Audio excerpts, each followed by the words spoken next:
धन्यवाद करतो परमेश्वर आजच्या दिवसासाठी प्रभू. पुन्हा एकदा प्रभू तू आम्हाला एकत्र केलेले आहे प्रभूजी, आणि तुझ्या वचनाद्वारे आज तू आमच्याशी बोलणार आहेस प्रभूजी. आज तुझं वचन प्रभू आम्ही तुझ्या हातामध्ये सोपून देतो प्रभूजी. आज खूप सारे लोक या जगामध्ये आहेत, ते खूप साऱ्या गोष्टींची चिंता करतात परमेश्वरा, आणि आज आमच्या जीवनाचं प्रॉब्लेमच हे आहे प्रभूजी की आम्ही खूप साऱ्या गोष्टींची चिंता करतो, आणि आज तुझ्या वचनाद्वारे तू आम्हाला हे शिकवणार आहेस प्रभूजी की चिंता का नाही करायची आहे. तर प्रभू आज जितके पण लोकांसाठी हे वचन आहे प्रभूजी त्या लोकांपर्यंत हे वचन तू पोहोचव प्रभूजी, आणि ते त्यांना सत्य कळू दे आणि सत्य त्यांना सगळ्या बंधनातून मुक्त करू दे, असं होऊ दे प्रभूजी. आज प्रभू तुझ्या वचनाला तुझ्या पवित्र आत्म्याचं सामर्थ्य लाभू दे, आणि त्या सामर्थ्याद्वारे प्रभूजी लोकांच्या हृदयापर्यंत हे वचन पोहोचू दे प्रभूजी, आणि ते फक्त ऐकणारे नाही तर त्याच्यानुसार चालणारे बनवू दे प्रभू. येशू तुझ्या प्रिय नावात मागतो म्हणून तू ऐक. आमेन आमेन आमेन. आजचा आपण एक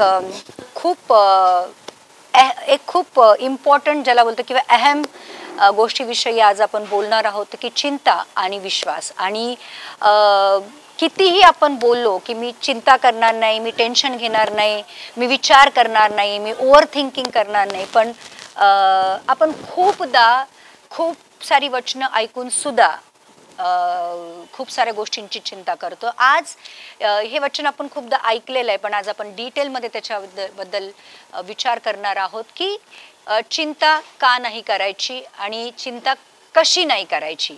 तर आज जेव्हा ॲक्च्युली हे वचन मला आज असं स्ट्राईक झालं की जेव्हा आपण युक्रेन आणि रशियाचं जे युद्ध टी व्हीवर बघत आहोत किंवा न्यूजमध्ये बघत आहोत, आणि किती सुंदर शहर होतं त्या युक्रेनची राजधानी, आणि कितीतरी लोक खूप वेल एस्टॅब्लिश होते, महागड्या गाड्या होत्या, चांगली घरं होती, आणि काही क्षणामध्ये लोकांचे आयुष्य कम्प्लिटली उद्ध्वस्त झाली. आपण बघितलं की मुलं रडतायत, मुलांना आईबापापासून वेगळं करतायत, आणि ज्या प्रकारे सगळं उजाडलेलं आहे ते शहर किंवा ते युक्रेन हा देश बघून खूप यातना होतात. किंवा जेव्हा आपण लास्ट टाइम इस्रायल आणि पॅलेस्टाईनचं युद्ध बघितलं होतं 2021 मध्ये, आणि त्यावेळेस पण आपण तेच बघितलं होतं की जेव्हा ते क्षेपणास्त्र एक देश दुसऱ्या देशावर टाकत होता आणि कसे जीवन उद्ध्वस्त होत होते. हे दोन राष्ट्र नाही, परंतु या राष्ट्रांच्या युद्धामध्ये सामान्य जे नागरिक आहेत त्यांचे किती हाल होतात ते आपण बघितलं. आणि नुकतंच आपण कोविड च्या मधनं बाहेर पडलेलो आहोत. तर या सगळ्या गोष्टी जेव्हा आपण लक्षात घेतो तर हे चिंतेचे विषय जरूर आहेत, परंतु जेव्हा आपण आपल्या आयुष्याकडे या सगळ्या गोष्टीतनं बघतो ते आपल्याला असं वाटतं की खरंच आयुष्य किती क्षणभंगूर आहे. युक्रेनच्या लोकांनी कधी पण असा विचार सुद्धा नसेल केला की पुढच्या दिवसामध्ये आमच्यासाठी इतकं मोठं संकट वाढून ठेवलेलं आहे की ते संकट आम्हाला कम्प्लिटली उद्ध्वस्त करेल. आणि युद्धाची जी दृश्य आपण बघत आहोत की एक एक एक एक आपल्याला प्रश्न नक्कीच उत्पन्न होत असेल की परमेश्वरा हे का, आणि परमेश्वरा हे तू कसं अलाव करतो. पण जसं आपण वाचतो की हे शेवटच्या दिवसामध्ये युद्धाच्या जे अफवा आहेत ते येतील किंवा युद्ध होतील, आणि आता असं बघितलं गेलंय की तिसऱ्या महायुद्धाची तयारी एक प्रकारे सुरू झालेली आहे असं सगळीकडे बोललं जातोय. आणि या सगळ्या जेव्हा गोष्टींचा आपण विचार करतो तेव्हा एक सुज्ञ माणूस ज्याला जीवनाविषयी थोडंसं सिरियस होऊन विचार करतो त्याला नक्कीच तो असं विचार करेल की हे सगळं काय होतंय आणि या सगळ्यामधनं मला काय शिकलं पाहिजे. आणि जेव्हा एक माणसाचा असा स्वभाव असतो की प्रत्येक गोष्ट ही साठवून ठेवायची. आपण धान्य साठवून ठेवणार, आपण संपत्ती साठवून ठेवणार, आपण प्रॉपर्टी साठवून ठेवणार, आपण पैसा साठवून ठेवणार, आणि मग जेव्हा ते साठवलेला पैसा प्रॉपर्टी किंवा जे काय आपल्याकडे आहे त्याला ते साठवून झालं की आपल्याला वाटतं की आता माझं जीवन सिक्युअर झालं. मला लोकांना सुरक्षित वाटतं, माझ्याकडे खूप पैसा आहे, माझ्याकडे खूप प्रॉपर्टी आहे, माझ्याकडे खूप हे आहे, आणि मग लोक सिक्युअर होतात. पण जेव्हा आपण या या गोष्टी आता जसं कोविड आलं किंवा आता हे युद्ध आलं किंवा खूप पाऊस पडतो आणि ओला दुष्काळ पडतो किंवा सुका दुष्काळ पडतो किंवा अशी जी नॅचरल कॅलॅमिटी भूकंप होतात किंवा नॅचरल कॅलॅमिटीज येतात ज्याच्यामध्ये जीवन कम्प्लिटली उद्ध्वस्त होऊन जातो किंवा कम्प्लिटली चेंज होतं. अशा परिस्थितीमध्ये आणि कुणावर पण ती वेळ कधीही येऊ शकते. मतलब आज आपल्याला जरी आम्ही भारतात आहोत तर आम्हाला खूप सुरक्षित वाटते की अरे आमच्याकडे ते संकट येणार नाही. We are well settled. एक आतून आपल्याला असं वाटतं की आय एम वेल सेटल्ड, बाबा हे संकट माझ्याकडे येणार नाही. पण आज आम्हाला कशाचीच गॅरंटी नाहीये. तर या सगळ्या गोष्टींकडे बघून आम्हाला आज थोडंसं जीवनाच्याकडे सिरियसली बघावं लागणार आहे. आणि पहिलं वचन मरकुस 8:36 मध्ये परमेश्वराचं वचन सांगतं की लोकांना जग जिंकण्याची खूप हे असते किंवा जसं मी बोललं की पैसा प्रॉपर्टी जमवण्याकडे आपला खूप कल असतो आणि त्यासाठी आम्ही जगात कुठलंही कॉम्प्रोमाइज करतो. आणि आपण बघितलंय की पैसा आणि प्रॉपर्टी मिळवण्यासाठी लोक मर्डर पण करतात. लोक कुठल्याही स्टेजला जाऊन ते पैसा आणि प्रॉपर्टी जे काय आहे ते गोळा करतात. आणि वचन मार्क 8:36 मध्ये असं सांगतं की कारण मनुष्याने सर्व जग मिळवले आणि आपल्या जीवाचा नाश करून घेतला तर त्याला काय लाभ. तुम्हाला पूर्ण जग जरी जिंकलं तुम्ही किंवा पूर्ण जग जरी तुम्ही मिळवलं तरी सुद्धा तुम्हाला काहीही लाभ होणार नाही. कारण त्याच्या बदल्यात जर तुम्ही आपला आत्मा गहाण ठेवला असेल किंवा आपला आत्मा विकला असेल, कारण पुढचं वचन सांगतं की मनुष्याने आपल्या जीवाचा मोबदला काय द्यावा.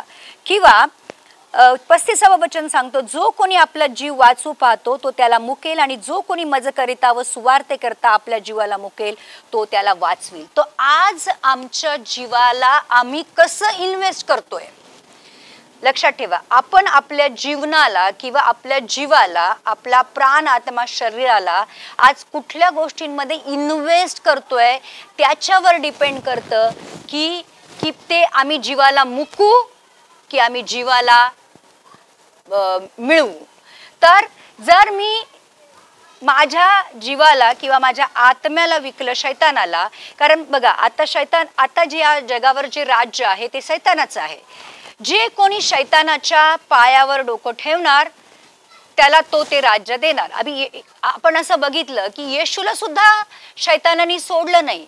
येशूला सुद्धा तो म्हटला जर तू मला माझ्या समोर झुकशील आणि मला नमस्कार करशील मला नमन करशील तर त्याला सगळं वैभव दाखवलं जगाचं आणि सांगितलं की हे वैभव आणि याचा अधिकार मी तुला देईल. जर शैतान येशू ख्रिस्ताला परीक्षेमध्ये टाकू शकतो तर लक्षात घ्या आमच्यासारख्या लोकांची तर त्याच्यासमोर काय किंमत आहे.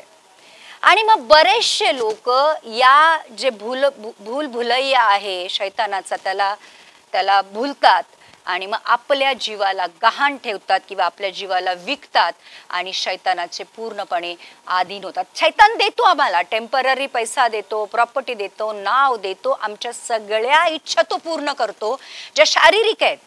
पण त्याची खूप मोठी किंमत आम्हाला मोजावी लागते आणि ती किंमत असते आमचा आत्मा आम्ही गमावतो. आणि म्हणून वचन सांगतं की तू सगळ्या जगाला जरी जिंकलं आणि आपल्या आत्म्याचा नाश केला तर काय लाभ. म्हणून अलेक्झांडर द ग्रेट ज्याला बोललेलं गेलंय की ज्यांनी ऑलमोस्ट पूर्ण पृथ्वी जिंकली, जो सगळ्यात मोठा राजा होऊन गेला अलेक्झांडर द ग्रेट, मरताना तो खूप अल्प वयामध्ये मेला.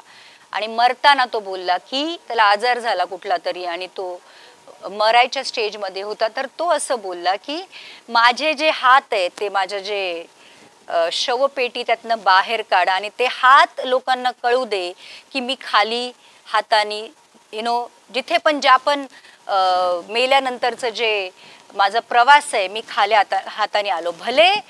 आणि त्यांनी अजून एक गोष्ट सांगितली की ज्या रस्त्याने माझी प्रेत यात्रा जाईल तिकडे सगळे ते जड जवाहर माणिक सोनं सगळं त्या रस्त्यावर ओतून टाका. म्हणजे मी एवढं जरी कमवलं, मी जगाला जरी जिंकलं, तरी जाताना मी काहीही घेऊन जात नाही आहे.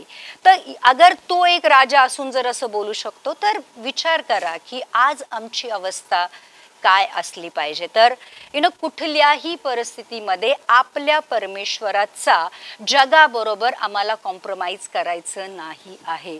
कुठल्याही परिस्थितीमध्ये आपला परमेश्वर आम्हाला विकायचा नाही आहे.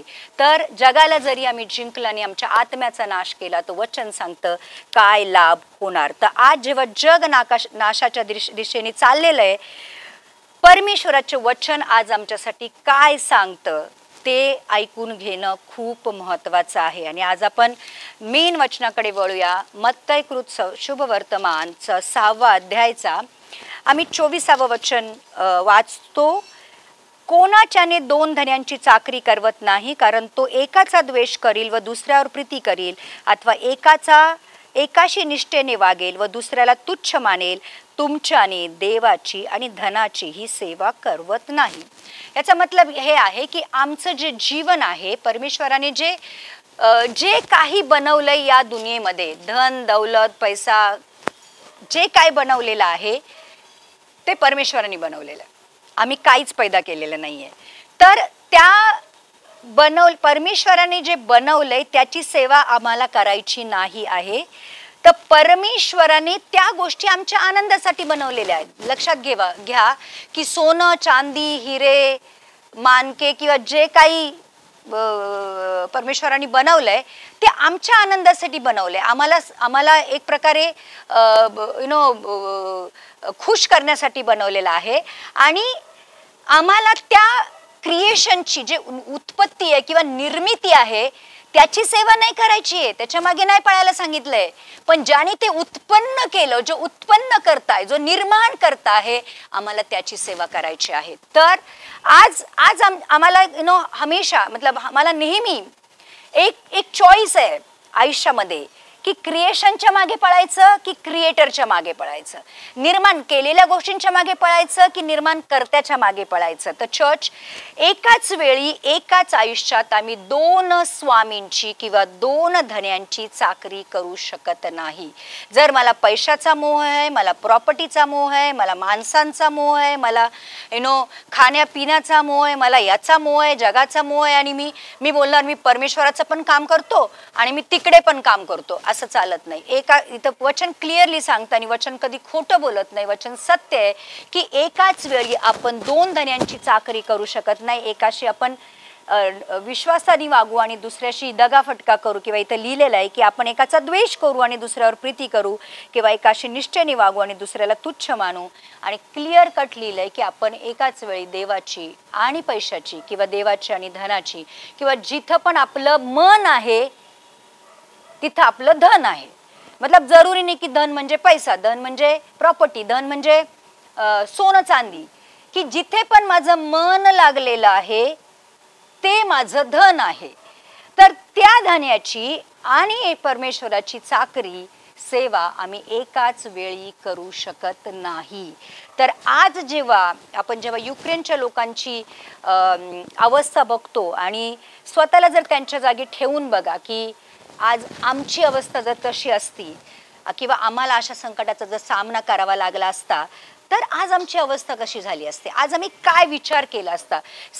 त्या लोकांनी एक आत्ता रिसेंटली आत्तापर्यंत असं विचार केला असेल की माझ्याकडे घर आहे, माझ्याकडे गाडी आहे, माझ्याकडे छान फॅमिली आहे, माझ्याकडे चांगलं घर आहे, सगळं काय आहे, आणि एका सेकंदात एक क्षेपणास्त्र आलं असेल आणि त्यांचं जी दुनिया त्यांनी बसवलेली होती ती उद्ध्वस्त झाली असेल. आज विचार करा की ज्याच्यामध्ये आपण सुख शोधतो किंवा ज्याच्यामध्ये आपण आपली सिक्युरिटी बघतो, ते किती क्षणभंगूर आहे, ते किती किती किती वेळात नष्ट होणाऱ्या गोष्टी आहेत. तर लक्षात ठेवा की जर अशी अवस्था आमची झाली कधी, तर तरी पण जर आमचा विश्वास आमच्या परमेश्वरावर आहे तर आम्ही घाबरणार नाही. जरी युक्रेन सारखी अवस्था आमची झाली तरी जर मी येशूवर विश्वास ठेवते, माझा पूर्ण भरोसा माझ्या परमेश्वरावर आहे, तर मी घाबरणार नाही.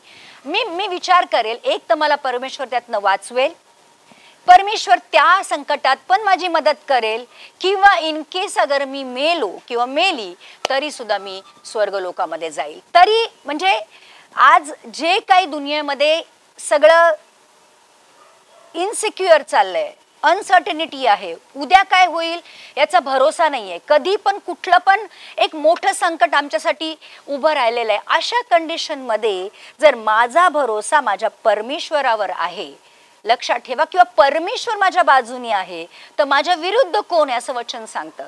तर याचा अर्थ असा आहे की जर माझ्या बरोबर परमेश्वर आहे तर मी कुठल्याही कंडिशनमध्ये अस्थिर होणार नाही, मी घाबरणार नाही, मी धीर धरून परमेश्वराची प्रतीक्षा करेल. तर म्हणूनच पुढचं वचन हे सांगतं, बघूया आपण मत्ती शुभवर्तमानचं 6व्या अध्यायाचं आम्ही 25वं वचन वाचूया. यास्तव मी तुम्हाला सांगतो की आपल्या जीवाविषयी म्हणजे आपण काय खावे काय प्यावे आणि आपल्या शरीराविषयी म्हणजे आपण काय पांघरावे याची काळजी करू नका. तर वचन हे सांगतं की यास्तव मी तुम्हाला सांगतो की आपल्या जीवाविषयी म्हणजे आपण काय खावे आणि काय प्यावे याची चिंता करू नका.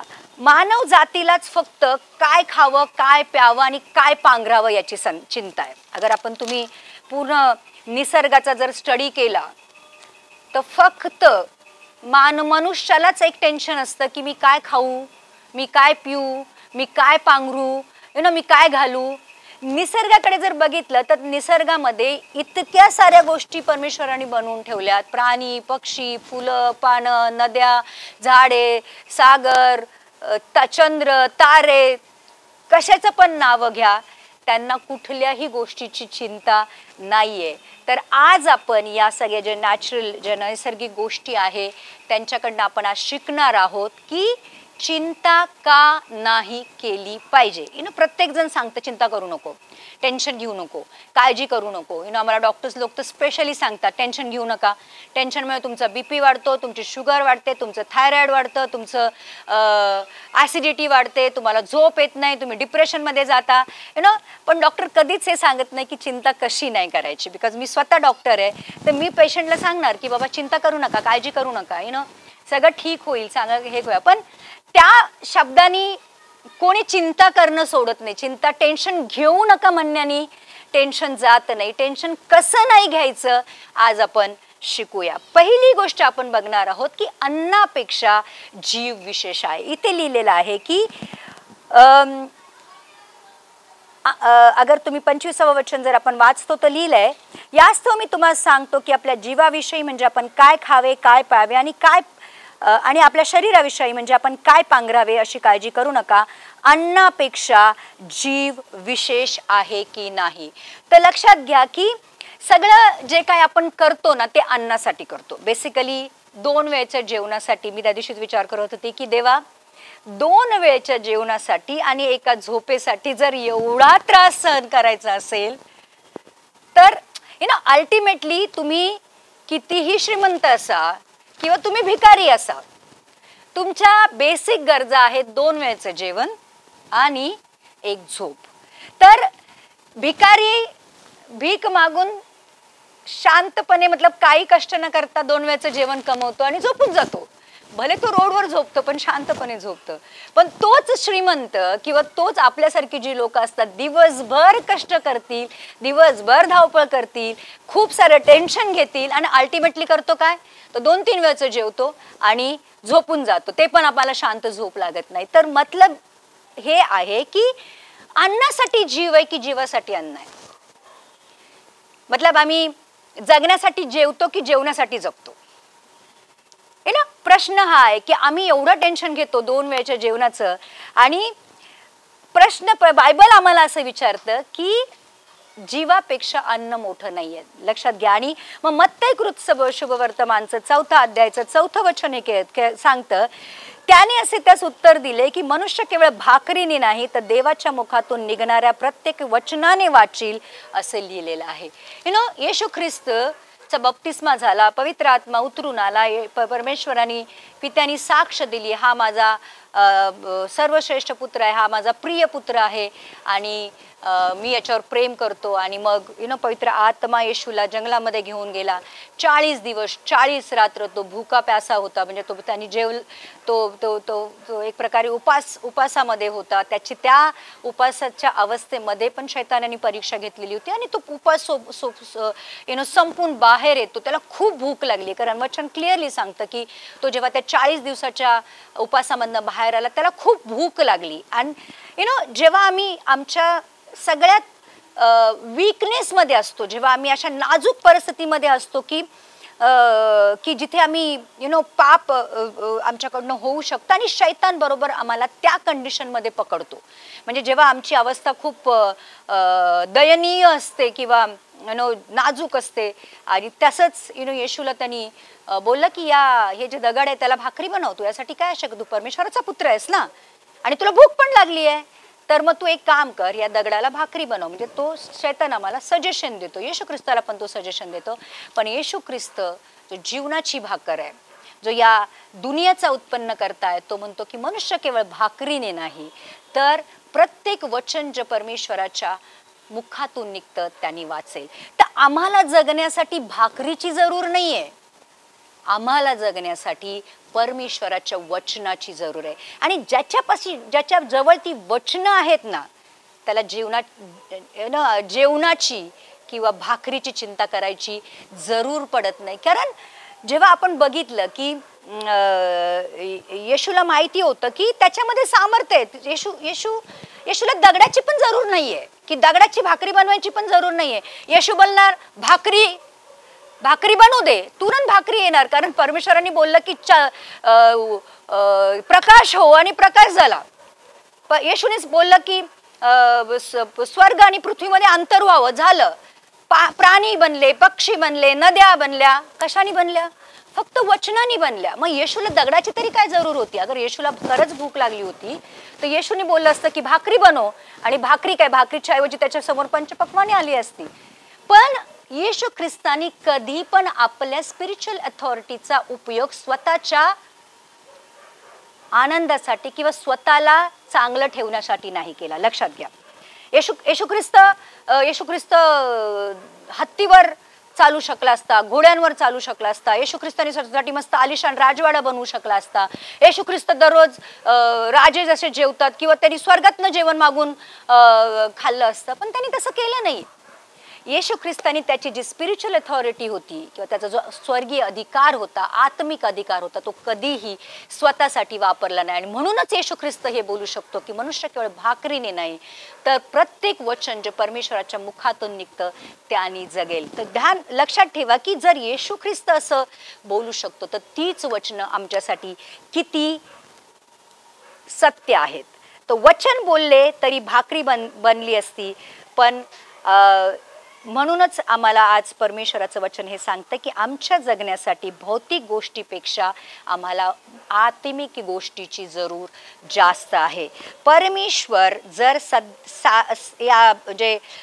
साऱ्या निसर्गाची काळजी घेऊ शकतो तर मग आमची काळजी का नाही घेणार ना? जर त्यांनी जी एवढी मोठी कायनात बनवली आहे, त्यांनी जे एवढं मोठा भूमंडळ बनवली आहे, जर त्यांची काळजी तो घेऊ शकतो तर लक्षात घ्या तो आमची का नाही घेणार.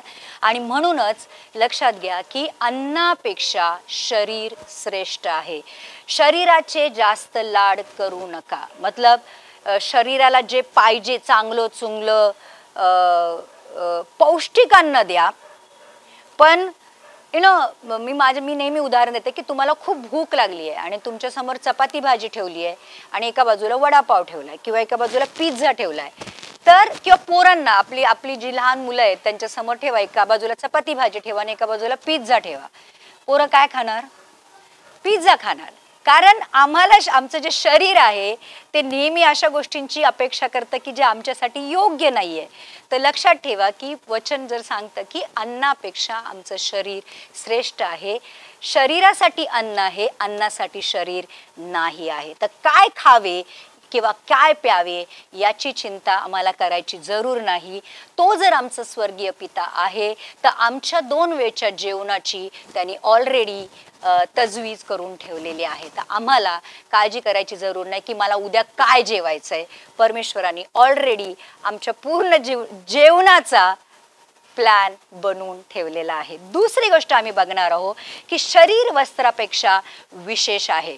तर आम्ही परत असंच बघणार आहोत की शरीरासाठी वस्त्र आहे, वस्त्रांसाठी शरीर नाही. स्पेशली बायकांची प्रॉब्लेम ही असतं.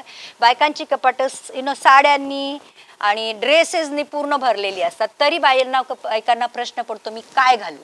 तरी बायका बोलतात माझ्याकडे काहीच चांगलं नाही आहे घालायला. तो मतलब आम्ही इतक्या साऱ्या गोष्टी जमून ठेवलेल्या असतात, पण आम्हाला अजून हवं असतं की ह्याच्यापेक्षा पण चांगली गोष्ट माझ्याकडे असली पाहिजे. तर शरीरासाठी वस्त्र आहे, वस्त्रांसाठी शरीर नाही. परमेश्वराने आमच्यासाठी ऑलरेडी चांगल्या वस्त्रांची तजवीज करून ठेवलेली आहे, व्यवस्था करून ठेवलेली आहे. आणि चांगले किंवा महाग किंवा ब्रँडेड कपडे घालण्यानीच तुमची इमेज चांगली होते. मतलब ते कपडे घातल्याने लोक तुम्हाला श्रीमंत समजतील, तुम्ही चांगले पण दिसाल. पण खरी जरूरत ही आहे की इयोबचं जे पुस्तक आहे त्याचा 29वा अध्यायचा 14वं वचन आम्हाला हे सांगतं, धर्म माझे पांघरून होईल आणि तो मला आच्छादून टाकी. माझी नीतिमत्ता हाच माझा झगा व शिरोभूषण होत आहे. धर्माचा अर्थ होतो सत्य. सत्य हे माझं पांघरून आहे. मतलब जर तुम्ही आत्मिक दृष्ट्या जर वस्त्रांची गोष्ट कराल किंवा आत्मिक दृष्ट्या जर आम्ही वस्त्रांच्या बद्दल बोलू तर धर्म मतलब सत्य किंवा धर्म मतलब जे धार्मिकतेचं वागणं आहे ते आमचं पांघरून आहे, ते आम्हाला आच्छादून टाकू दे. आणि दुसरी गोष्ट माझी नीतिमत्ता हा मला झगा आहे आणि माझं शिरोभूषण आहे. तर याचा मतलब हे आहे की आम्हाला बाहेरच्या वस्त्रांपेक्षा जे आतमधले जे वस्त्र आहेत ते किती चांगले आहेत ते बघितले पाहिजे. आणि मग प्रकटीकरण योहानाला झालेलं प्रकटीकरणचा 19वा अध्यायचा अगर आम्ही 8वं वचन वाचू तर लिहिलंय, तिला तेजस्वी व शुद्ध असे तागाचे तलम वस्त्र परिधान करावयास दिले आहे. ते तागाचे तलम वस्त्र पवित्र जनांची नीतिकृत्य आहेत. तर लक्षात ठेवा की ही जी दुल्हन आहे येशू ख्रिस्ताची जी नवरी आहे ती कुठल्या वस्त्रांनी स्वतःला सुशोभित करणार आहे किंवा कुठल्या वस्त्रांनी ती आपल्याला शृंगार करणार आहे. तर इथं लिहिलेलं आहे की तलम वस्त्रे पवित्र जनांची नीतिकृत्य आहेत. मतलब जे चांगले वचनाच्या अनुसार आणि आत्म्याच्या अनुसार केलेली कामं ही आमची धार्मिक वस्त्र आहेत. आणि अजून एक वचन आपण बघूया, यशया 61चा 10वं वचन अगर आम्ही वाचतो तर लिहिलेलं आहे की मी परमेश्वराच्या ठाई अत्यंत हर्ष पावतो, माझ्या देवाच्या ठाई माझा जीव उल्हासतो. कारण जसा नवरा शेला पागोटे घेऊन स्वतःला याजकासारखा मंडित करतो व नवरी जशी अलंकाराने स्वतःला भूषित करते तशी त्याने मला तारणाची वस्त्र नेसवली आहेत, मला धार्मिकतेच्या झग्याने आच्छादिले आहे. याचा अर्थ असा आहे की आम्ही वरतून किती पण कपडे चांगले घातले आणि समजा जर आमची कामं वाईट असतील तर आम्ही दिसायला सुंदर दिसू पण परमेश्वराच्या दृष्टीने आम्ही कुठेच असणार नाही. परमेश्वर कुठल्या वस्त्रांनी आम्हाला आच्छादितो किंवा झाकितो किंवा झगा देतो किंवा आमचा शृंगार करतो तर जे आम्ही नीतिमत्वाने वागलेलं, आम्ही धार्मिकतेने वागलेलं, आम्ही पवित्रतेमध्ये चाललेलं, या सगळ्या गोष्टी आमचा परमेश्वर आमच्याकडनं बघतो. आणि जशी नवरी त्याला पाहिजे, लक्षात घ्या आम्ही येशू ख्रिस्ताची नवरी आहे, तर नवरी कशी सजली पाहिजे. नवरीनी ते शारीरिक सारे अलंकारांनी नाही तर जे चांगली कामं परमेश्वराने आमच्यासाठी करायला ठेवलेली आहेत ती जेव्हा आम्ही करतो तेव्हा मला असं वाटतं की ती जी नवरी स्वतःला सजवते ती स्वतःच्या शृंगारामध्ये एक एक एक एक मोती किंवा एक एक एक एक दागिना वाढवत असते. देवाच्या दृष्टीने ते जास्त महत्त्वाचं आहे. तर परमेश्वराने दिलेले शरीर हे फक्त सजवण्यासाठी नाही आहे. आम्ही किती चांगला मेकअप करतो, आमचं बॉडी किती चांगली आहे किंवा आम्ही किती चांगलं दिसतो हे महत्त्वाचं नाही आहे.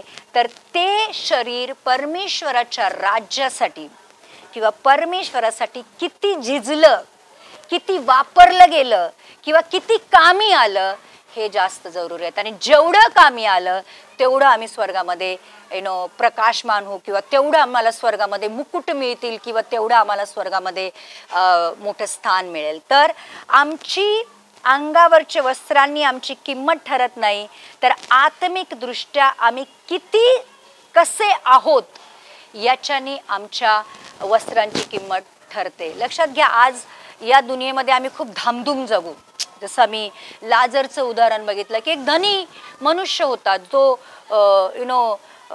मलमल घालत होता, म्हणजे मतलब सगळ्यात उंची वस्त्र तो घालत होता. पण जेव्हा तो मेला तर त्याला कुठल्या त्याला भले सगळ्यात महागड्या वस्त्रामध्ये त्याला लपेटून कबरेमध्ये ठेवलं असेल, पण लक्षात घ्या तो कुठे गेला? नरकामध्ये गेला. आणि लाजर जो उघडा वागडा असेल, ज्याला एवढे मोठे मोठे फोड आलेले असतील, तो त्या धनी माणसाच्या घराच्या गेट जवळ पडलेला होता, त्याला येऊन कुत्री चाटत होती. तो जेव्हा मेला तो अब्राहमच्या गोदीमध्ये गेला. म्हणजे त्यांनी काहीतरी चांगलं केलं असेल परमेश्वराच्या दृष्टीने की परमेश्वराने त्याला स्वर्गलोकात घेऊन गेला असेल. तर चर्च, आज आमच्याकडे किती आम्ही श्रीमंत आहे, आमच्याकडे किती संपत्ती प्रॉपर्टी किंवा किती आमच्याकडे चांगली कपडे आहेत याचं मोजमाप करू नका. आमच्या जीवनातनं ख्रिस्त कसा दिसतोय हे जास्त बघणं जरुरी आहे. तिसरी गोष्ट, मनुष्य भौतिक गोष्टींपेक्षा मोठा आहे. आदामाला जेव्हा परमेश्वराने बनवलं, लक्षात घ्या, तुम्ही जर उत्पत्तीमध्ये गेला तर परमेश्वराने सगळ्या गोष्टी पहिल्यांदा बनवून ठेवल्या होत्या. Everything was prepared like well furnish house. आम्हाला वेल फर्निश हाऊसमध्ये राहायला जायला खूप आवडतं की everything is done. We don't have to take anything over there. मतलब आम्हाला फक्त आमचे कपडे घ्यायचे आणि त्या घरामध्ये जाऊन राहायचं की सगळं काही नवीन बनवलेलं आहे, सगळं काही मस्त बनवलेलं आहे. सिमिलरली परमेश्वराने जेव्हा अदन वाटिका बनवली होती तेव्हा अदन वाटिकामध्ये परमेश्वराने आदामाला असणाऱ्या सगळ्या आवश्यक गोष्टी तिथं बनवून ठेवल्या त्या. आणि मग त्यांनी आदामाला मातीपासून बनवलं, त्याच्यामध्ये जीवनाचा श्वास टाकला आणि आदामाला त्यांनी जिवंत प्राणी बनवलं आणि त्या अदन वाटिकेमध्ये ठेवून दिलं. आता आदामाला काय खावं, काय प्यावं, काय पांघरावं याची चिंता नव्हती, कारण परमेश्वराने त्याच्या सगळ्या गोष्टींची चिंता करून ठेवलेली होती. तसंच आहे जेव्हा आम्ही येशूकडे येतो, येशूवर विश्वास ठेवतो, आम्ही येशूद्वारा पित्याचे पुत्र होतो, तेव्हा लक्षात घ्या आम्हाला आमच्या जीवनाची काळजी करायची जरूर पडत नाही, कारण आमच्या पित्याला माहीत असतं की आम्हाला कधी कुठल्या गोष्टींची आवश्यकता आहे. आणि म्हणून इफिस्कराचं पत्र जर आपण बघितलं, त्याचा पहिला जे अध्याय त्याचं 3रं वचन आम्हाला हे सांगतं की आपल्या प्रभू येशू ख्रिस्ताचा पिता जो देव तो धन्यवादित असो, त्याने स्वर्गातील सर्व आध्यात्मिक वर देऊन आपणाला ख्रिस्तामध्ये धन्य केलेलं आहे. मतलब आमच्या आयुष्यासाठी जितक्या पण गोष्टींची जरूरत आहे, मग खाणं पिणं राहणं, आत्मिक दृष्ट्या पण ज्या गोष्टी आम्हाला जरूर आहेत त्या सगळ्या गोष्टी येशू ख्रिस्तामध्ये स्वर्गामध्ये आत्मिक रीतीने आमच्यासाठी ठेवलेल्या आहेत. आम्हाला करायचंय काय? पित्याकडे येशूच्या नावाने पवित्र आत्म्याद्वारे त्या गोष्टी मागायच्या आहेत. परमेश्वराने आमच्यासाठी एक व्यवस्था करून ठेवलेली आहे. येशू ख्रिस्ताला वकील बनवून ठेवलेला आहे, पवित्र आत्म्याला आमच्यासाठी सहाय्यक म्हणून दिलेला आहे. जेव्हा पित्याकडे येशूच्या नावाने पवित्र आत्म्याद्वारे जेव्हा आम्ही मागतो तेव्हा कसं मिळतं ते आम्ही बघूया. तेव्हा आम्हाला त्याच इफिस्कराच्या पत्रामध्ये 3रा अध्यायाचा 20वे वचन हे सांगतं, आपण ज्याची काही मागणी किंवा कल्पना करतो त्यापेक्षा आपल्यामध्ये कार्य करणाऱ्या शक्तीने फारच फार करावयास जो शक्तिमान आहे. मतलब इंग्लिशमध्ये असं लिहिलंय की परमेश्वर आम्हाला exceedingly abundantly above all which we can think और इमॅजिन अशा गोष्टी देतो. Can you imagine? मतलब इथे जसं लिहिलंय की आपण ज्याची मागणी पण करणार नाही, आमच्या डोक्यामध्ये पण येणार नाही, अशा गोष्टी परमेश्वर आम्हाला देऊ इच्छितो. तर विचार करा की आम्ही आमचा जर जगिक पिता आमच्यासाठी इतक्या चांगल्या गोष्टींची तजवीज करून ठेवतो, तर आमचा स्वर्गीय पित्याने आमच्यासाठी काय काय नसेल ठेवलं. तर जेव्हा आम्ही पित्याकडे मागतो येशूच्या नावाने, पवित्र आत्म्याद्वारे आम्हाला सगळ्या भौतिक गोष्टी सुद्धा दिल्या जातात. तर भौतिक गोष्टी आमच्यासाठी बनवल्या गेल्यात, आम्ही भौतिक गोष्टीसाठी बनवले गेलेलो नाही आहोत. लक्षात घ्या. आम्ही असं करतो की आम्ही गाडी घेतो, कर्ज काढतो आणि गाडी घेतो. तर गाडीसाठी आम्ही बनवलंय की गाडीचे हप्ते फेडण्यासाठी, म्हणजे गाडी आमच्यासाठी बनवली की त्याचे हप्ते फेडण्यासाठी आम्ही बनवलंय, आम्हाला माहित नाही. आम्ही मोठं घर घेतो, कर्ज काढून घेतो आणि मग कर्जाचे हप्ते फेडत बसतो. मग घरासाठी आम्ही आहोत की आमच्यासाठी घर आहे, आम्हालाच कळत नाही. तर लक्षात घ्या की हे सोनं चांदी हिरे कपडे घरे जे काही बनवले गेलेली आहेत, आम्ही त्यांच्यासाठी बनवलं गेलेलो नाही आहोत, त्या गोष्टी आमच्यासाठी बनवल्या गेलेल्या आहेत. तुम्हाला काय वाटतं की सोन्याच्या एवढ्या मोठ्या खाणी आहेत, हिऱ्यांच्या एवढ्या मोठ्या खाणी आहेत, चांदी एवढी भरपूर मिळते, पेट्रोलियम पदार्थ एवढे सगळे मिळतात, मोती इतके सुंदर सुंदर बनवलेले आहेत, इतकी सुंदर परमेश्वराने सृष्टी बनवलेली आहे. कुणासाठी बनवलं हे सगळं? परमेश्वराच्या स्वर्गामध्ये जर सोन्याचे रस्ते आहेत, मतलब परमेश्वर सोनं आपल्या पायाखाली घेऊन चालतो आणि ते गोष्टींसाठी आम्ही डोक्यावर ठेवून त्यांना आम्ही आमच्या देवाला विकतो. विचार करा, ज्या गोष्टी आमच्यासाठी बनवल्या आहेत आम्ही त्याच्यासाठी विकलं जातो. कधी कधी तर आम्ही देवाला पण विकून टाकतो त्याच्या बदल्यामध्ये. आज खरंच खरंच या सगळ्या गोष्टींचा विचार करण्याची वेळ आलेली आहे की आमची किंमत परमेश्वराच्या दृष्टीने कशी आहे आणि आम्ही ती काय करून ठेवलेली आहे. देखो, एक खूप सुंदर वचन मी तुम्हाला सांगते. स्तोत्र संहिता 115चं 16वं वचन हे सांगतं, सच इतकं पॉवरफुल वचन आहे ते की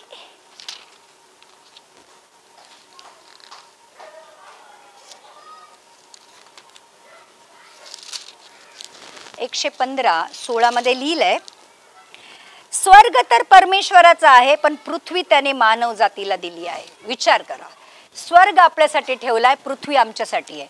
मतलब पृथ्वीचा मालकी हक्क परमेश्वरांनी मानव जातीला दिलेला आहे. तर आमच्या खात्यामध्ये काय आहे आणि पृथ्वीवर काय काय नाहीये? Everything is there that belongs to us. सगळं जे काय पृथ्वीवर आहे ते आमच्यासाठी परमेश्वरांनी बनवून ठेवलेलं आहे. तर आमचा पिता आमच्यावर किती प्रेम करतो याची आपण वी कॅनॉट इमॅजिन. हम लोग विचार पण करू शकत नाही. तर लक्षात घ्या की भौतिक गोष्टींसाठी आम्ही नाही आहोत, आमच्यासाठी भौतिक गोष्टी बनवलेल्या आहेत. अजून एक गोष्ट आपण बघणार आहोत की पक्ष्यांपेक्षाही मनुष्य श्रेष्ठ आहे. ज्यांना परमेश्वर खायला घालतो ते त्यासाठी कधीच मेहनत करत नाही. मनुष्य प्राणीच एक असा प्राणी आहे जो खाण्यासाठी एवढी मेहनत करतो. जे पक्षी आहेत आकाशामध्ये उडणारे, कधी कुठल्या पक्षाला असं डोक्याला पाय लावून बसलेलं बघितलंय? अरे मी आता काय खाऊ आणि मी आता कुठे झोपू आणि आता मी काय करू? परत आपण मत्तेकृत शुभवर्तमानच्या 26वा वचन वाचूया, जिथे लिहिलेलं आहे की आकाशातील पाखरे लक्षपूर्वक पहा, ती पेरीत नाहीत, कापीत नाहीत व कुठारात साठवीत नाहीत, तरी तुमचा स्वर्गीय पिता त्यास खावयास देतो. तुम्ही त्यापेक्षा श्रेष्ठ आहात की नाही? लक्षात घ्या की जे उडणारे पक्षी आहेत ते उडणारे पक्ष्यांची परमेश्वर काळजी घेतो.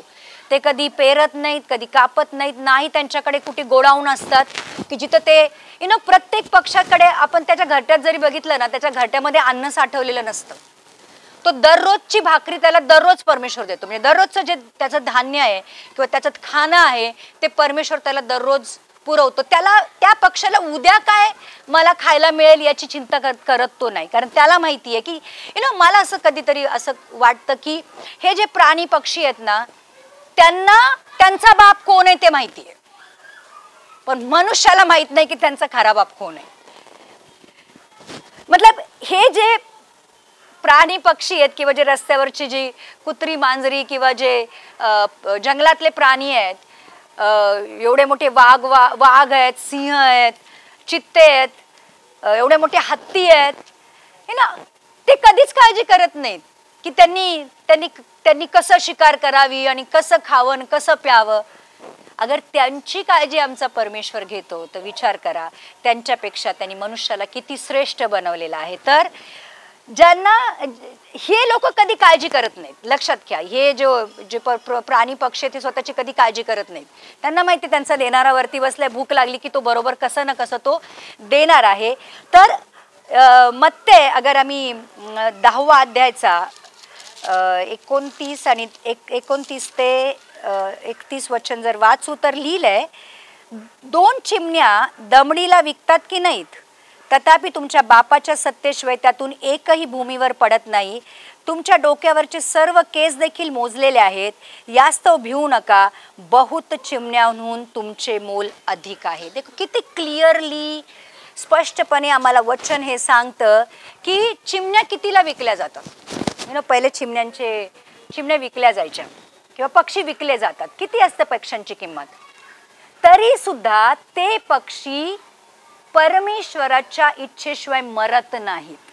त्यांचं मरण सुद्धा परमेश्वराच्या हात, म्हणजे त्यांचं खाणं पिणं तर परमेश्वर ची काळजी घेतोच, पण ते मरायला सुद्धा आपण किती इतके सारे पक्षी आम्ही आकाशात उडताना बघतो, तर किती पक्षी आपल्याला मेलेले सापडतात रस्त्यावर.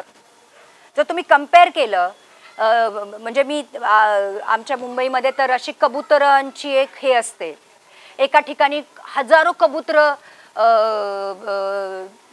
एकत्र येतात. ते खाणं कोणतरी टाकतं, तर तिथे आमच्याकडे दादरला तर कबूतर खाना आहे की हजारो कबूतर तिथे असतात. पण त्या हजारो कबूतर मधले किती कबूतर आम्ही बघतो की जे रस्त्यावर मेलेले पडलेले आहेत? हार्डली. किती वर्ष आम्ही बघितलेलं नाहीये की कुठलं प्राणी मेलेला किंवा कुठला पक्षी मेलेला पडलेला आहे. अगर परमेश्वर त्या पाखरांची एवढी काळजी घेतो तर विचार करा, इथं लिहिलंय की भिवू नका, परंतु चिमण्यांहून तुमचे मोल अधिक आहे. कधी आम्ही आमचं मोल परमेश्वराच्या नजरेमध्ये किती मोठं आहे हे बघितलंय? कधी विचार केलाय की मी परमेश्वराच्या दृष्टीने किती बहुमूल्य आहे, की माझ्यासाठी येशूनी रक्त सांडावं असं मी काय केलंय? त्याला स्वर्गातून खाली यावं लागलं, माझ्या सारख्या मनुष्याचा जन्म घ्यावं लागलं, मनुष्यासारखं जगावं लागलं आणि आपलं अनमोल बहुमूल्य पवित्र रक्त माझ्यासाठी वाहावं लागलं. शेवटचा थेंब सुद्धा त्यांनी आमच्या जीवनासाठी दिला. मी काय मोठं केलंय? अगर तो माझ्यासाठी एवढं करू शकतो तर विचार करा माझं परमेश्वराच्या दृष्टीने किती मूल्य आहे. आपण स्वतःच अवमूल्यन करून घेतो, आपण स्वतःलाच कमी करून घेतो, जेव्हा की परमेश्वराच्या नजरेमध्ये ज्यांनी दुनिया बनवली त्याच्या नजरेमध्ये आमचं जीवन किती बहुमूल्य आहे. तर लक्षात घ्या की पक्ष्यांपेक्षा आमचं जीवन नक्कीच श्रेष्ठ आहे. चिंता करून आपण आपल्या शरीराला बदलू शकत नाही. आणि म्हणून मत्तेकृत शुभवर्तमानचं 6व्या अध्यायाचं अगर 27वं वचन आपण वाचू तर लिहिलंय, काळजी करून आपल्या आयुष्याची दोरी हातभार वाढवण्यास तुम्हातील कोण समर्थ आहे. आता चिंता करून एक गोष्ट, जर तुम्हाला प्रश्न विचारला की चिंता करून कुणाचं भलं झालंय, इनफॅक्ट मराठीमध्ये अशी म्हण आहे की चिंता आणि चितामध्ये फक्त एका बिंदूचं अक्षर आहे. जितकी जास्त चिंता तेवढं लवकर चिता.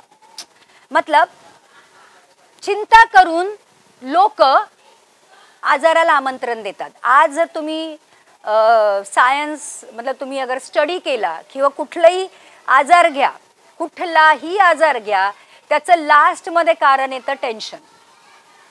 खूप जादा चिंता करणं. तर चिंता करून आम्ही आयुष्याची दोरी वाढवू शकत नाही, उलटी कमी करतो. मोठे मोठे आजार आम्ही स्वतःला लावून घेतो. तर परमेश्वराचं वचन करतं की चिंता करून कुणाचं भलं झालंय. चिंता तुमच्या आयुष्यामध्ये काय चांगलं घेऊन येते जेव्हा तुम्ही चिंता करत बसता आणि आपल्या जीवनाचा बहुमूल्य वेळ तुम्ही चिंतेमध्ये घालवता? चिंता करून कुणाचं भलं झालंय? माझा पण प्रश्न आहे, देवाचाही प्रश्न आपल्याला आहे. तर तुझ्याने एकही केस पांढरा करवत नाही किंवा पांढरा केस काळा करवत नाही, काळा केस पांढरा करवत नाही. मी कलरची बात नाही करत मी ओरिजिनल बात करते की जर माझे पांढरे केस झाले तो जर मला काळा करायचा मी करू शकत नाही, किंवा मला माझे काळे केस जर पांढरे करायचे जर मी ते करू शकत नाही, तर चिंता करून परमेश्वर म्हणतो तुला काय मिळणार आहे?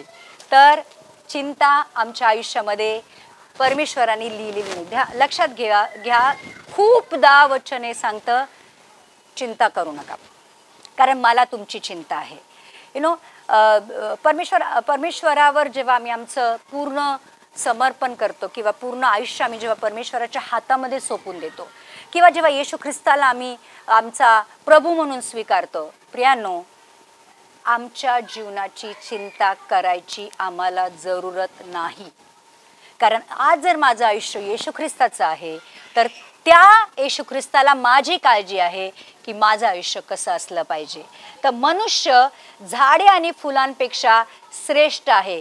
कुठले कपडे घालायचे आणि किती सुंदर दिसायचं आम्हाला टेन्शन घ्यायची जरूर नाही. कारण मत्तय 6:28-30 मध्ये लिहिलंय, तसेच वस्त्रांविषयी का काळजी करता? रानातली भूकमळे कशी वाढतात हे लक्षात आणा. ती कष्ट करीत नाहीत व कातीत नाहीत, तरी मी तुम्हाला सांगतो की शलोमोन देखील आपल्या सर्व वैभवात त्यातला एकासारखा सजला नव्हता. जे रानातले गवत आज आहे व उद्या भट्टीत पडते, त्याला जर देव असा पोशाख घालतो, तर अहो अल्पविश्वासी, तो विशेष करून तुम्हास पोशाख घालणार नाही काय? जेव्हा पण आपण फुलांकडे बघतो, किती सुंदर फुलं परमेश्वराने बनवली आहेत. आय मीन इतक्या व्हरायटीज आहेत, एवढे कलर आहेत, एवढे शेप आहेत, एवढी सुंदर फुलं आहेत. ती फुलं बघितले की आम्हाला खूप छान वाटतं. स्पेशली जी रानफुलं असतात ती एवढीशी चिंटू छोटी छोटी फुलं असतात, पण ती इतकी सुंदर दिसतात. किंवा गुलाबाची जर बाग बघितली आम्ही, प्राजक्ताची झाडं, झाडावर ते सगळे बहरलेली फुलं बघितली, आमचं मन सुद्धा प्रफुल्लित होतं ती फुलं बघून. तर विचार करा, ती जी फुलं आज आहेत आणि उद्या सुकणार आहेत आणि परवा ती भट्टीत जाणार आहेत, किंवा जे गवत आहे ज्याविषयी बोललेलं आहे की आज ते इतकं सुंदर दिसतं, हिरवगार आहे आणि उद्या ते जळण्यासाठी वापरण्यात येणार आहे, त्यांना जर परमेश्वर इतकी सुंदर वस्त्र घालतो आणि लिहिलंय की शलोमोन राजा आजपर्यंतच्या हिस्ट्रीमध्ये सगळ्यात श्रीमंत राजा होता. त्यांनी या जगातली सगळी सुख उपभोगली असं शलोमोन राजाबद्दल बोललंय. त्याची वस्त्र सुद्धा लिखाय की रानातल्या त्या भूकमळांपेक्षा सुंदर नव्हती. तर त्या नेचरला, त्या निसर्गाला परमेश्वर इतका सुंदर बनवू शकतो, तर आमच्यासारख्या मनुष्याला तो चांगले कपडे का नाही देणार? परंतु तो म्हणतो की हे अल्पविश्वासी, हे अल्पविश्वासी, तुमचा विश्वास कुठे? आम्हाला सगळं आम्हालाच करायचं असतं, आमच्यासाठी आम्हाला कमवायचं असतं, आमच्यासाठी आम्हाला खायला बनवायचं असतं, आमच्यासाठी आम्हाला कपडे घ्यायचे असतात, आमच्यासाठी आम्हाला जगायचं असतं. मग आम्ही आमच्यासाठी सगळं करणार असेल तर परमेश्वर आमच्यासाठी काय करणार? तर बाहेरच्या शरीराला सजवण्यापेक्षा परमेश्वर आम्हाला आज सांगतो की आतला जो मनुष्य आहे, दोन मनुष्य आहेत, एक बाहेरचा खायचे दात आणि दाखवायचे दात, दोन असतात, जसे हत्तीला असतात. आम्ही जसं दाखवतो तसं आम्ही नसतो. आम्ही वरतून खूप छान दाखवतो पण आतून आम्ही खूप किडलेला असतो, आम्ही खूप घाण असतो. तर परमेश्वर म्हणतो वरतून चांगलं दिसण्यापेक्षा आतला जो घाण आहे ना त्याला चांगले वस्त्र पण घालव. आणि ते वस्त्र कुठले आहेत? धार्मिकतेचे वस्त्र, पवित्रतेचे वस्त्र. तर तुम्ही वरतून किती चांगले दिसतात त्यापेक्षा तुम्ही आतून किती चांगले आहेत, कारण आतला मनुष्य परमेश्वर बघतो. जेव्हा दाऊद राजाचं अभिषेकची वेळ आली तर त्याचे पहिले 7 भावांना रिजेक्ट केलं, त्याला परमेश्वराने निवडलं, कारण परमेश्वराने दाऊद राजामध्ये त्याच्या हृदयाच्या मागे जाणारा मनुष्य बघितला होता. लक्षात घ्या. तर परमेश्वर वरचं स्वरूप बघत नाही, परमेश्वर नेहमी आतमध्ये काय आहे ते बघतो. आणि म्हणून तो आम्हाला सांगतो की वरचं शरीर सुंदर बनवण्यापेक्षा आतमधलं बनव. तुझं हृदय बघ किती घाण आहे, त्याला साफ कर, त्याला सुंदर बनव, कारण हेच हृदय तुला एक तर स्वर्गात किंवा नरकात घेऊन जाणार आहे. तर परमेश्वराचं वचन सांगतं की वस्त्रांपेक्षा तुझं शरीर जास्त महत्वाचं आहे. ते कसं सुंदर दिसेल परमेश्वराची कामं करताना, जेव्हा परमेश्वर बघेल तेव्हा परमेश्वर मला हे माझं देह आहे. येशू ख्रिस्ताने आम्हाला त्याची देह बोललेला आहे. तर येशू ख्रिस्ताची देह कुठे काम करते? खोटं बोलत राहते. येशू ख्रिस्ताची देह व्यभिचारामध्ये पडलेली आहे. येशू ख्रिस्ताचे देह स्वतःच्या ऐश्वर्य आरामात मग्न आहे. का अशी देह परमेश्वराला चांगली वाटेल? हे ना प्रश्न आहे. पुढे बघूया की परमेश्वर आपण बनवलेल्या सर्व गोष्टींची काळजी घेतो आणि त्यांना चालत ठेवण्याची तू व्यवस्था करतो. लक्षात घ्या, माहीत नाही पृथ्वी कधी बनली, हे सगळे जे भूमंडळ आहेत किंवा ज्या गॅलेक्सीज आहेत कधी बनल्या नाही माहिती आम्हाला. प्रत्येक ग्रह, प्रत्येक तारा आपल्या जागेवर आहे, तो त्याच्या कक्षेमध्ये फिरत आहे. जर आपण पृथ्वीचं उदाहरण घेतलं तर उन्हाळा बरोबर होतो, पावसाळा बरोबर होतो, हिवाळा बरोबर होतो, पिकं बरोबर येतात, सगळं काही व्यवस्थित चाललेलं आहे, त्याच्यामध्ये काहीही फेरफार होत नाही. आता आजकाल लोकांनी जे काही करणी करून ठेवली त्याच्यामुळे निसर्गाचं चक्र बदललंय, that is a different thing. कारण आता निसर्ग पण कोपलाय, तो पण ऐकत नाही, कारण परमेश्वरांनी त्याला पण मुभा दिली असेल की तुला जसं वागायचं तसं वाग बाबा, कारण मनुष्य ऐकत नाहीये म्हणून. तर लक्षात घ्या की जे परमेश्वराने जी सृष्टी बनवली आहे, तो म्हणतो की जे सागराच्या ज्या लाटा आहेत त्यांना पण परमेश्वराने एक सीमा आखून दिलेली आहे.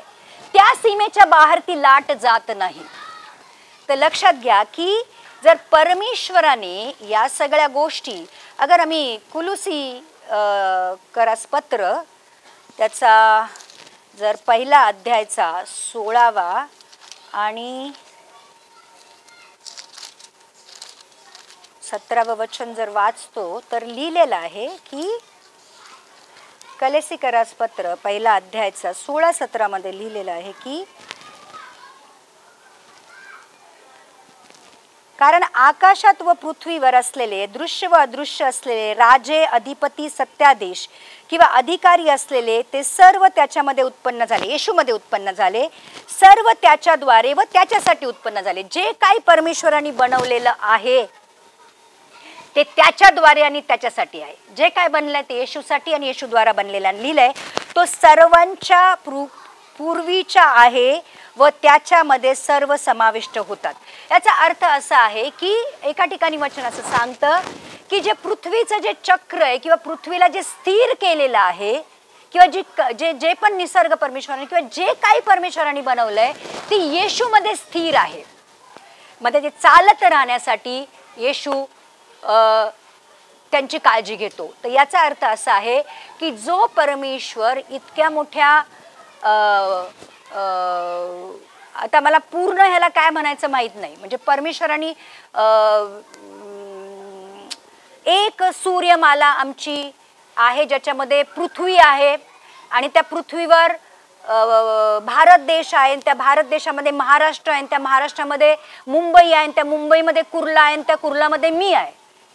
जर माझी काळजी तो घेतो तर लक्षात ठेवा त्यांनी जे काही बनवलंय, आय डोंट नो किती गॅलेक्सीज आहेत, त्या सगळ्यांची काळजी तर तो घेतो, तर माझ्यासारख्या एका जीवाची काळजी घेणं त्याच्यासाठी किती मुश्किल आहे. विचार करायची गोष्ट. आणि शेवटचं, चिंता करून काही फायदा नाही. चिंता करणे पाप आहे. परमेश्वर जेव्हा आज्ञा देतो की कुठल्याही गोष्टीची चिंता करू नको, तर आम्ही करतो, म्हणजे त्याच्या आज्ञेचं पालन करत नाही तर आम्ही पाप करतो. तर लक्षात घ्या. आणि चिंतांना सहन करण्याची जरूर पण नाही. मत्तेचं 6व्या अध्यायाचं 33 आणि 34वं वचन, शेवटचं वचन आपण वाचूया, जिथे लिहिलेलं आहे जर तुम्ही प्रथम त्याचे राज्य व त्याची धार्मिकता मिळवायची खटपट करा, म्हणजे याबरोबर तीही सर्व तुम्हास मिळतील. यास्त उद्याची काळजी करू नका, कारण उद्याची काळजी उद्या, ज्या दिवसाचे दुःख त्या दिवसाला पुरे. तर आम्हाला काय करायला सांगितलंय? परमेश्वराचं राज्य आणि परमेश्वराची धार्मिकता या दोन गोष्टीच्या मागे लागा. याचा अर्थ असा आहे, आत्मिक गोष्टींच्या मागे लागा. मतलब जसं वचन सांगतं तसं करा, जसं आत्मा चालवतो तसं करा. प्रार्थनेमध्ये राहा, सतत धन्यवाद करा. परमेश्वराने जे शरीर दिले त्या शरीराचा उपयोग परमेश्वराच्या राज्यासाठी करा. जर आम्ही हे सगळं करतो तर लिहिलेलं आहे की जे काही तुमच्या जीवनासाठी आवश्यक आहे परमेश्वर आपल्या कृतीनुसार, आपल्या स्टँडर्डनुसार आम्हाला देईल. आणि उद्याची काळजी अजिबात करू नका. उद्याची काळजी उद्याला, कारण आजची दुःख आजच्या दिवसासाठी परमेश्वराने ठेवून दिलेलं आहे. परमेश्वरांनी माणसाला मुद्दामून दुःखामध्ये ठेवलेला आहे. कितीही या दुनियेचा करोडपतीने अब्जोपती माणूस असू दे, त्याच्या जीवनात पण परमेश्वरांनी दुःख ठेवलेलं आहे. दुःख हमेशा नेहमी आम्हाला परमेश्वराशी कनेक्ट करतं. अगर आमच्या आयुष्यात सगळा आनंदी आनंद आहे तर आम्हाला परमेश्वराची जरूरच नाहीये. म्हणून परमेश्वरांनी जाणून बुजून आमच्या आयुष्यामध्ये दुःख ठेवलेलं आहे, ताकी त्या दुःखाद्वारे आम्ही परमेश्वराला शोधावं आणि परमेश्वराशी कनेक्ट राहावं. म्हणून ते लिहिलंय की उद्याची काळजी करू नका, ज्या दिवसाचे दुःख त्या दिवसाला पुरे. तर आज या वचनाद्वारे परमेश्वर आम्हाला अल्टिमेटली शेवटी हे सांगू इच्छितो की प्रियांनो, काळजी करू नका, कारण तुमची काळजी परमेश्वराला आहे. तुमचं आयुष्य परमेश्वराने ऑलरेडी सुंदर बनवून ठेवलं नाही. He has made everything beautiful in his on time. सगळ्या गोष्टी तुमच्यासाठी त्यांनी सुंदर बनवून ठेवलेल्या आहेत. त्यामुळे आजचं जे छोटंसं दुःख है, पल भर का जो क्लेश है, वो आने वाले दिनों में आपके लिए बहुत बड़ा आनंद लेके आने वाला है. इसका बहुत बड़ा फल हमें देने वाला है. तो आज या वचनाद्वारे परमेश्वर आपला आशीर्वाद देव. प्रभू येशू, धन्यवाद आजच्या या वचनासाठी. खूप सुंदर रीतीने प्रभू तू आम्हाला सांगितलंय की जी सृष्टी तू बनवली त्याची काळजी तू इतक्या सुंदर रीते, इतक्या चांगल्या रीतीने घेतो. तर प्रभू, आम्ही स्वतःची काळजी का करावी? प्रभू, जितके पण ऐकणारे आज आहेत त्यांचे आत्मिक डोळे तू उघड, आत्मिक कान उघड प्रभू, आणि जे वचनामधलं जे सत्य प्रभू त्यांच्यापर्यंत जाऊ दे प्रभूजी, आणि त्यांच्या जीवनातल्या सगळ्या चिंता आणि काळजा तू काढून टाक. येशू तुझ्या प्रिय नामात मागतो, म्हणून तू ऐक. आमेन.